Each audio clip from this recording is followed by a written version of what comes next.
Yo halo guys, apa kabar hari ini? Semoga selalu menegangkan dan mengasihkan ya. Kalaupun ada masalah, nikmati sajalah, pasti akan ada jalan keluarnya. Oke? Kali ini Mimin mau ceritain suatu film bergenre komedi horor yaitu Goosebumps 1 yang rilis tahun 2015. Mimin yakin film ini sudah tidak asing lagi bagi kalian. Jadi Mimin gak mau banyak ngomong di awal. Mending langsung aja kita let's go ke filmnya.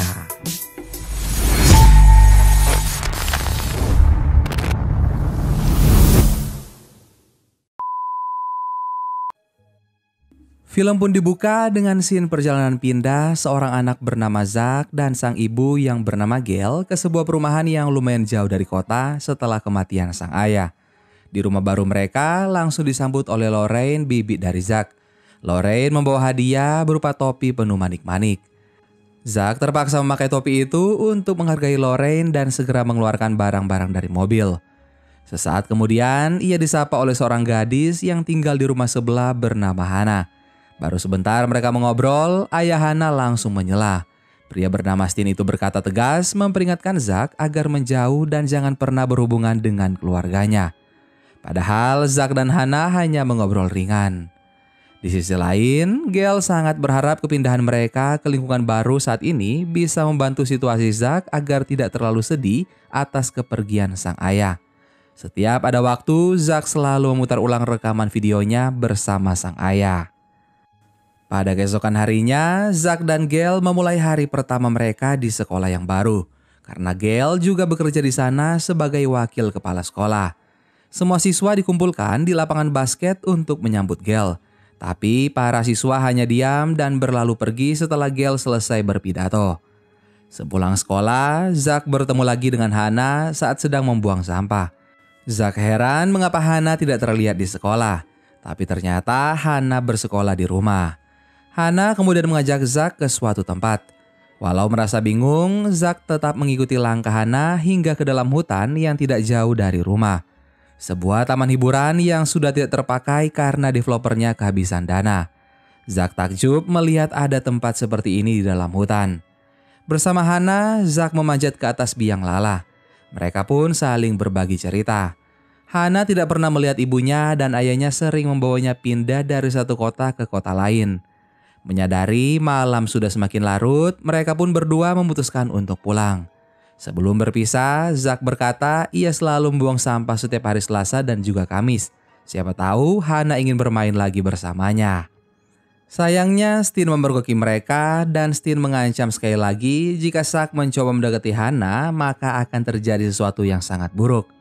Malam itu juga Zack mendengar perdebatan antara Hannah dan juga Steen. Hannah tidak tahan lagi setiap hari hidup terkurung di dalam rumah. Tidak lama setelahnya terdengar Hannah berteriak.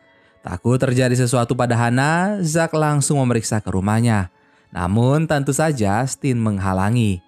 Zack tidak bisa membiarkan begitu saja. Ia menghubungi polisi untuk memeriksa rumah Steen. Steen berdalih Hannah sedang tidak ada di rumah dan ia memperlihatkan teriakan yang didengar Zack berasal dari film yang ia tonton. Alhasil Zack diberi peringatan karena sudah memberi laporan palsu. Sayangnya Gail juga menyalahkan Zack. Setelah kembali ke rumah, Gail harus pergi lagi. Ia bertugas mengawasi para siswa di pesta dansa sekolah sehingga ia minta tolong Lorraine menemani Zack malam ini. Zack masih saja tidak bisa mengalihkan pikirannya dari Hannah. Ditambah ia kembali melihat bayangan orang bertengkar di jendela rumah sebelah. Kebetulan Cem, teman baru dari Zack di sekolah, datang untuk mengajak Zack pergi ke pesta dansa. Tapi justru Zack mendesak Cem untuk membantunya menyelamatkan Hannah. Zack sudah menelpon Steen dengan berpura-pura menjadi polisi yang meminta Steen datang ke kantor polisi. Setelah Steen pergi, Zack dan Cem melompat pagar lalu membobol kunci pintu belakang rumah Hannah. Anehnya, banyak sekali jebakan beruang di ruang bawah tanah. Zack dan Cem lanjut menjelajah.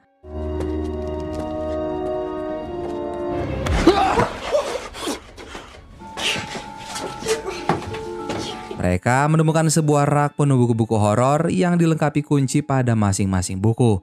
Berhubung kuncinya tidak jauh dari rak, Zack pun langsung membuka kunci salah satu buku. Sesaat kemudian, Hannah pun datang mengejutkan mereka. Zack menjelaskan alasan mereka menyelinap ke sana. Zack khawatir karena teriakan dari Hana. Tiba-tiba saja hal tidak terduga terjadi. Buku yang barusan dibuka oleh Zack mengeluarkan sesosok monster berwujud kera raksasa bernama manusia salju yang mengerikan. Monster itu awalnya hanya melihat-lihat sekitar. Namun setelah Cem berteriak, ia mulai bersikap agresif dan juga kabur.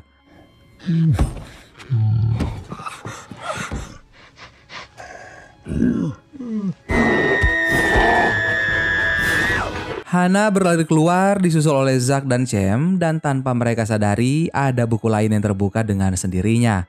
Mereka mengejar Hana hingga ke lapangan ice skating.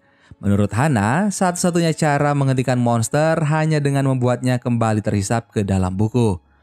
Tapi saat Hana akan membuka buku, monster itu menggagalkannya. Beruntung saja, Stin segera datang dan berhasil mengembalikan monster ke dalam buku, walau setelahnya mereka diomeli habis-habisan. Di perjalanan pulang, terungkap fakta bahwa penulis semua buku horor itu adalah Stin. Pancingan dari Zack berhasil membuatnya keceplosan. Sesampainya di rumah, Stin mengajak Hana berkemas untuk pindah lagi ke tempat lain. Stin menjelaskan saat ia masih kecil, ia menderita alergi parah yang membuatnya tidak bisa keluar rumah. Anak-anak sekitar juga sering mengejek dengan melempar batu ke jendela kamar dan meledek namanya. Karena itu, Stin menciptakan teman imajinasinya sendiri berupa monster, iblis, hantu untuk balas dendam pada semua yang jahat padanya. Lalu pada suatu hari, semua tokoh mengerikan ciptaannya menjadi nyata. Mereka bisa hidup jika buku terbuka. Stin kemudian melanjutkan berkemas. Ia sangat terkejut melihat rak bukunya berantakan dan ada buku lain yang sudah terbuka. Makhluk berwujud boneka bernama Slappy itu menyambutnya dengan sebutan Papa dan mengajaknya menghancurkan seisi kota. Sosok ini lebih mengerikan dari monster sebelumnya karena ia bisa segera tahu bahwa Stin ingin mengembalikannya ke dalam buku. Slappy pun kabur membawa semua buku dan mengunci pintu dari luar. Ia juga sengaja membuka buku lain tentang kawanan kurcaci yang dalam sekejap memenuhi ruang dapur agar Stin dan yang lainnya tidak bisa keluar dari rumah untuk menghentikannya. Meski terlihat lucu, para kurcaci ini ternyata sangatlah kejam. Mereka tidak segan menyerang dengan kekerasan, bahkan mereka berusaha memasukkan Stin ke dalam oven. Yang lebih mengerikan, tubuh mereka bisa menyatu lagi walau sudah dihancurkan. Zack kemudian tersadar masih ada pintu yang terbuka, yaitu pintu belakang. Sambil menghindari jebakan beruang Stin, Cem, Hana, dan Zack akhirnya bisa terbebas dari kawanan monster kurcaci. Di luar rumah, mereka mendapati buku tentang kurcaci sudah hangus terbakar. Slappy diduga sengaja melakukan hal itu agar para monster tidak terhisap lagi ke dalam buku. Sementara Slappy sedang menyetir sambil melempar buku secara acak. Karena ulah Slappy, seisi kota kini sudah dipenuhi berbagai monster mengerikan, membuat warga menjadi sangat ketakutan. Slappy pun tiba di kantor polisi. Ia membukukan polisi yang sedang berjaga di sana. Sedangkan di sisi lain, Lorraine menemukan anjing lucu di teras rumah dan berniat memberinya minum. Tapi ternyata anjing itu juga adalah monster yang keluar dari buku Stin. Hanya dalam waktu beberapa saat, hampir seluruh warga kota sudah membeku. Zack terpikirkan satu hal di mana ia mengingat semua monster ini berasal dari buku Stin dan mereka terhisap kembali dengan tulisan Stin. Bagaimana jika Stin menulis lagi sebuah buku yang menceritakan tentang penangkapan semua monster itu? Stin berkata untuk menciptakan buku tersebut, ia harus menggunakan mesin ketik khusus yang sama seperti ia membuat buku-buku monster sebelumnya. Kemampuan menulis cerita rupanya bukan berasal dari diri Stin sendiri, melainkan dengan jiwa dari mesin ketik. Sekarang mereka harus mengambil mesin ketik itu. Tapi saat di perjalanan mereka kembali diganggu. Kali ini yang beraksi adalah sosok anak tak kasat mata yang sangat jahil. Stin menginjak rem mendadak untuk melempar makhluk itu sebelum ia menyakiti Cem lebih jauh. Belum berhenti sampai di situ, monster belalang sembah kini mengejar mereka hingga mobil yang ditumpangi pun terbalik. Beruntung mereka bisa segera bersembunyi di dalam minimarket terdekat.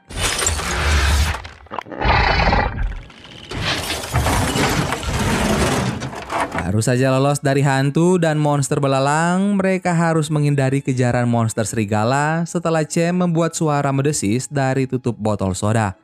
Mereka berlari secepat mungkin hingga akhirnya berhasil mengunci pintu dari luar. Tapi si serigala menghancurkan pintu dan kembali mengejar. Let's see him get through that. Go, run! Zack dan lainnya kini berada di jalan buntu, dengan serigala yang kelaparan semakin mendekat ke arah mereka. Untungnya mereka selamat berkat Lorraine yang menabrak serigala itu dengan mobilnya.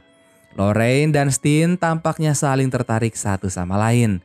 Namun ini bukan saat yang tepat untuk saling berkenalan. Zack meminta Lorraine ke kantor polisi untuk menemui mereka di sekolah. Sedangkan Zack dan lainnya akan berjalan lewat kuburan agar cepat sampai ke sekolah, tempat di mana Steen menyimpan mesin ketiknya. Sambil berjalan mereka saling bertukar cerita. Zack menawarkan Hana untuk memegang tangannya jika gadis itu merasa takut. Hana merasa semakin menyukai Zack dan menyebutnya pahlawan, padahal Zack hanya membantu melepaskan jaket Hana yang tersangkut patung. Keduanya berhenti sejenak dan saling menatap dan semakin mendekat. Awan yang tadinya gelap juga perlahan memberi celah pada bulan untuk bersinar. Harusnya situasi ini bisa menjadi romantis. Tapi sinar bulan anehnya membuat tubuh Hana seperti memudar. Setelah awan bergerak lagi menutupi bulan, tubuh Hana kembali utuh. Zack sedikit panik. Ia berjalan mundur dan tiba-tiba semua jasad di kuburan itu bangkit menjadi mayat hidup. Untung mereka masih bisa lolos. Quick. Wait for us, you coward! Di kantor polisi, bibi Lorraine yang baru sampai disambut oleh Slappy yang langsung membekukannya. Sementara Zack dan yang lainnya akhirnya sampai di sekolah dengan selamat. Mereka harus berpencar untuk mencari mesin ketik. Ketika Hana dan Cem lengah, Zack menarik Steen ke sebuah ruangan. Ia mengkonfirmasi bahwa Hana tidak nyata dari kejadian barusan. Ternyata Hana juga merupakan makhluk imajinasi Steen, tapi Hana tidak tahu tentang ini. Steen menulis karakter Hana dengan terperinci agar Hana mengira dirinya nyata dan Steen sangat menyayangi Hana.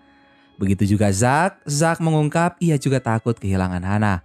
Obrolan mereka kemudian terhenti karena Hana sudah menemukan mesin ketik Steen. Sementara Steen menulis cerita di tempat tersembunyi agar tidak diganggu Slappy, yang lain harus mengumpulkan semua orang di aula dan membarikade sekolah. Cerita yang ditulis tidak bisa sembarangan. Harus ada efek menakutkan yang membuat pembacanya merinding. Cem pun naik ke atas panggung aula di mana semua siswa dan guru sedang berpesta dansa. Berhubung Cem terlalu gugup, ia menyerahkan mic pada Zack. Awalnya tidak ada yang percaya dengan ucapan Zack hingga akhirnya monster belalang menyerang salah satu siswa. Di luar, Slappy membawa serta para kurcaci kejam dan membakar semua buku yang tersisa. Ia mengajak semua monster memburu Steen agar mereka tidak lagi terkurung di dalam buku. Barikade yang dibangun siswa dan guru juga dengan mudah mereka hancurkan. Semua orang pun bersembunyi dan menyisakan sepasang siswa yang berusaha kabur. Namun di lorong kelas mereka dihadang monster serigala. Si pemuda malah kabur meninggalkan gadisnya sendirian. Cem yang melihat mereka memberanikan diri menyerang serigala dan menggigitnya hingga monster itu pergi. Gadis yang diselamatkan Cem memberinya ciuman sebagai ucapan terima kasih. Cem tersenyum sangat lebar. Di ruang terpisah, Steen yang masih fokus mengetik dikejutkan dengan kedatangan Slappy. Slappy sangat marah membaca kisah karangan Steen. Ia pun langsung mematahkan jari-jari Steen agar tidak bisa menyelesaikan cerita. Para monster pun semakin berdatangan. Semua orang berlarian ke ruang penyimpanan untuk berlindung. Steen kemudian menyadari para monster kejam ciptaannya itu mengincar dirinya sehingga ia berniat mengalihkan perhatian para monster dengan mengendarai bus sekolah. Tapi Zack punya rencana tambahan. Sesaat kemudian bus perlahan berjalan keluar dari sekolah yang langsung dikejar oleh semua monster. Bus itu terbalik setelah diterjang monster belalang. Begitu pintu bus terbuka, bom yang sudah dirakit Zack pun meledak. Ternyata bus itu hanyalah sebuah jebakan. Steen sendiri mengendarai bus lain bersama Zack, Hana dan juga Cem. Mereka menuju persembunyian lain untuk lanjut mengetik, yaitu di funhouse. Zack akan mengetik cerita yang didikte oleh Steen. Belum lama mengetik, Slappy sudah menemukan mereka lagi. Slappy merasa dirinya dicampakkan, dijebak di dalam buku selama bertahun-tahun setelah diciptakan. Slappy membuka satu buku yang belum ia hancurkan, yaitu berisi makhluk gumpalan yang memakan semua orang. Makhluk itu dengan cepat memenuhi permukaan. Steen berusaha menahannya dan ia meminta Zack menyelesaikan buku. Zack harus menggunakan imajinasinya untuk membuat akhir dari cerita. Mereka memanjat ke biang lala sementara monster gumpalan menelan Steen. Slappy berkata, begitulah rasanya terjebak di dalam buku.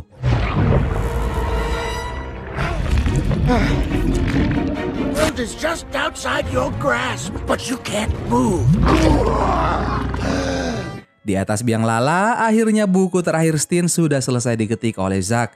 Namun monster belalang menyerang mereka. Zack, Hana, dan Cem terguling bersama biang lala ke dalam hutan. Untung saja mereka tidak terluka. Saat berniat membuka buku, Zack baru sadar ia mengetik hilangkan semua monster, yang berarti Hana juga akan ikut hilang tersedot ke dalam buku. Tapi ternyata Hana sudah tahu tentang dirinya sejak lama. Ia tidak pernah berusia lebih dari 16 tahun. Hana meminta Zack bisa merelakan dirinya. Zack menolak, namun Hana tanpa basa-basi membuka buku itu dengan tangannya sendiri. Satu persatu monster tersedot ke dalam buku dan Zack masih memegangi Hana dengan erat. Hana juga sangat sedih. Ia mencium Zack sebelum berpisah dan perlahan tubuhnya memudar. Semua monster tidak lagi berbuat kekacauan, tapi Steen dan Zack harus kehilangan Hana. Scene pun berpindah ke beberapa hari setelahnya, di mana kegiatan belajar mengajar kembali berjalan normal walaupun bangunan sekolah sedang dalam perbaikan akibat ulah monster. Lorraine tampak bergandengan dengan Steen di lorong sekolah sambil memberi semangat untuk Steen yang kini bekerja sebagai guru bahasa Inggris di sekolahnya Zack. Usai jam pelajaran, Zack mendapat kejutan dari Steen. Steen membuat satu buku lagi yang membuat sosok Hana kembali. Zack tidak bisa menyembunyikan perasaannya dan ia bergegas menuju Hana dan setelahnya Steen membakar buku tersebut. Saat berjalan pulang, Steen sangat terkejut melihat mesin ketiknya yang dipajang di sekolah bergerak sendiri dan menuliskan judul Pembalasan Anak Tak Kasat Mata. Dan film Goosebumps pun selesai. Ending yang tunggu kelanjutan filmnya aja ya. Biar kalian gak ketinggalan, jangan lupa subscribe dan nyalakan notifikasinya. Oke? Kalau begitu, sampai berjumpa kembali di film Goosebumps selanjutnya. Dan petualangan terbesar dalam hidup ini adalah petualangan meraih mimpi. Dadah!